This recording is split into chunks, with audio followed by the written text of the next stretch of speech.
Hello everyone, it's Raza Von Werder, aka Kelly Everts, talking about my private and personal life, talking about the things that went on in my youth, difficulties with my family, my mother mostly, the evil mother.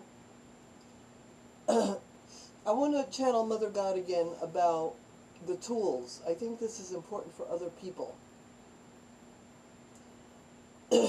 Mother God, what are the tools that I was given? Of course, I've been persecuted all my life because I have bucked the system. I have bucked patriarchy. I have established. I'm known for that. I have the award, the progenitor of female bodybuilding. I got it. Helped get it started. I mean, I wasn't 100% of it, but I helped get it started. I was probably 90% of it in the beginning, way in the beginning, to the catalyst, the promoter, to get them to start holding contests for women's muscles. I still lift weights all the time. Yeah, I have triceps.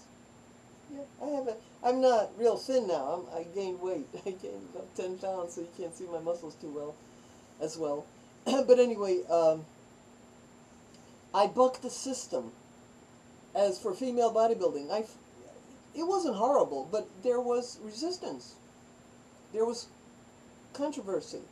Then stripping for God, there was great controversy. I gave sermons before I danced.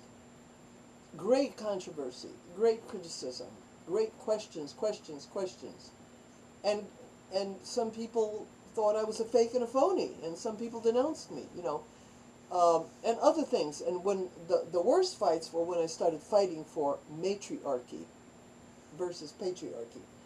In the beginning, I got a lot of death threats. All right, so because I'm of notoriety. Notoriety brings abuse. It brings criticism. It brings persecution. It brings death threats, which I had many of. All kinds of shit happened to me. I'm going to get into all of that. I'm just touching the tip of the iceberg now with my early life. That's just the tip of the tip. We're going to get into everything, my whole life. Okay, so I'm going to channel Mother God more about the tools that got me through. We'll start with the beginning. Mother God, when I was a baby, I did not know what I knew later. I did not know theology very well. I heard a lot of sermons as a kid, but 6, 7, 8 years old, you go to church every Sunday. And you hear sermons, but you don't understand it all, So you're not an expert on anything, But you get some of the basics, of course. You get some of the basics. You go to catechism, you get some of the basics. What tools did I have from the age of 10 to 16? Because they weren't as many tools as I had later on. Later on, as an adult, I was loaded with tools and an anointing to do my mission. I was loaded with power later on. What tools did I have when I was 10 to 6 that made me not crack up, let's say, that kept me from cracking up, that kept me solvent?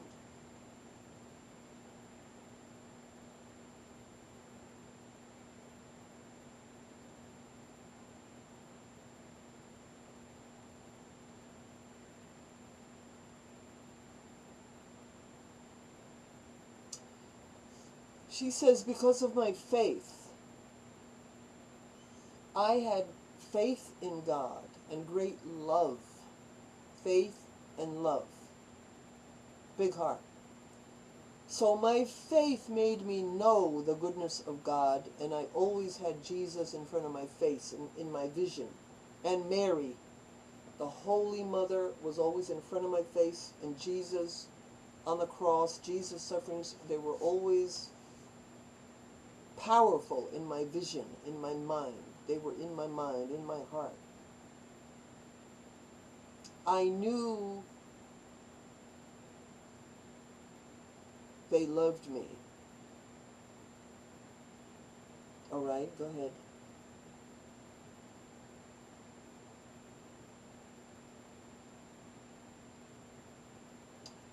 Again, you did not respond to abuse, and to being mistreated with hate.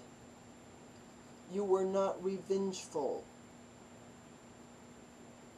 That's one of the reasons you're so easy to abuse. But revenge is a sin. It's a very bad sin. I read that in one of the saints said, I think it was Saint Catherine Emmerich. She said that revenge was a particularly heinous sin in the eyes of Jesus and Mary, because everything that the Lord went through, neither one of them felt or exercised revenge. So, my God, when you think of what he went through, and they did not revenge. I'm not saying that I'm completely without sin. I'm not saying that. Oh my God, I've done a lot of sins. I've done like what you call white lies. Like I've done white revenge, like little things, nothing serious, nothing ever serious, but like get even with them, a few little things once in a while, nothing that you could say is sinful or evil, just naughty, you could say naughty, but it was naughty, it was probably shouldn't have done it, but I'm no great saint. I was no great saint when I was a little kid. Maybe I became one, but I wasn't then. Potentially. So, Mother God, what were the tools? So she says faith and love were my tools. Main tools. Even though I didn't know much. Faith and love are tools. Okay, and then why did I have faith and love, Mother God? Why? From being exposed to the truth, from being the sermons and the catechism, and receiving Holy Communion, going to the sacraments. Confession is a sacrament. Confession ennobles your soul. I know people ridicule confession. I don't. I believe in confession. And confession is a sacrament. So, that means that not only, it's not just a catharsis or a unburdening, like, tell my sins, I feel better. No, it's not just that. It's when the priest absolves you, you receive a special grace from God. You understand me? And, of course, Holy Communion is the Lord's body and blood. It's his strength, it's his power, it's his love. And that ennobled me, that strengthened me, not counting the guardian angels they gave me that helped. Everyone has them, though. Everyone has guardian angels, one or more. Everyone.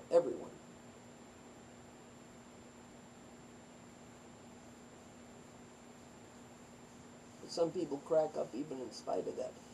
Okay, Mother God, conversely, who cracks up? Who is it that cracks up, like the kid that I described in a previous video, who shot to death his stepfather and his real mother because of abuse? The father was raping him and the mother told him he deserved it and ridiculed him and denounced him, etc., etc., as a little kid for years. So he killed them both. And he's in life imprisonment now, even though he was underage. He was like 16 when he did it, 16 or 17. But they treated him as an adult. So he told his story in a documentary. Now, what is it conversely that makes people crack up, Mother God?